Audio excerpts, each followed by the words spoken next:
How to use Snapchat camera in Nepali. नमस्कार साथीहरु, आजको यस भिडियोमा हामी स्न्यापच्याट को क्यामेरा कसरी युज गर्ने भनेर सिक्न गइरहेको छौं। त्यही भएर भिडियोलाई ध्यान दिएर अन्त्यसम्म हेरिदिनु होला। यदि तपाई स्न्यापच्याट एप को युजर हुनुहुन्छ र तपाईलाई यो स्न्यापच्याट को क्यामेरा चलाउन सिक्नु पर्छ भने चाहिँ सबैभन्दा पहिले स्न्यापच्याट खोल्ने बित्तिकै तपाई यो सेन्टर आइकनमा हुनुहुन्छ। यहाँ चाहिँ फर्स्ट अफ अल तपाईले फ्रन्ट क्यामेरा र ब्याक क्यामेरा स्विच गर्न चाहनुहुन्छ भने चाहिँ यो टप राइटमा भएको यो धर्को जस्तो आइकनमा क्लिक गरेर चाहिँ तपाईले यो ब्याक क्यामेरा जुन चाहिँ रियर क्यामेरा पनि भनिन्छ अथवा फ्रन्ट क्यामेरामा स्विच गर्न सजिलोसँग सक्नुहुन्छ। दोस्रो कुरा भनेको यदि तपाई यहाँको फिल्टर्स अथवा केही युज गर्न चाहनुहुन्छ भने त्यो पनि रेकर्ड गर्न सक्नुहुन्छ। अब अर्को कुरा भनेको फोटो र भिडियो। फोटो खिच्नको लागि तपाईले सिंगल ट्याप गर्नुपर्ने हुन्छ र त्यो एउटा फोटोमा कन्भर्ट हुन्छ।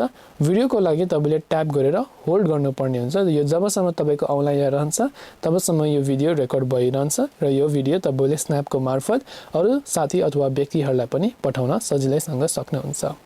यसरी चाहिँ हजुरले स्न्यापच्याटको क्यामेरा युज गर्न सक्नुहुन्छ। आशा राख्दछु कि हजुरलाई यो भिडियोले मद्दत गर्यो भने चाहिँ च्यानललाई लाइक, कमेन्ट र सब्स्क्राइब गर्न पनि नभुल्नु होला।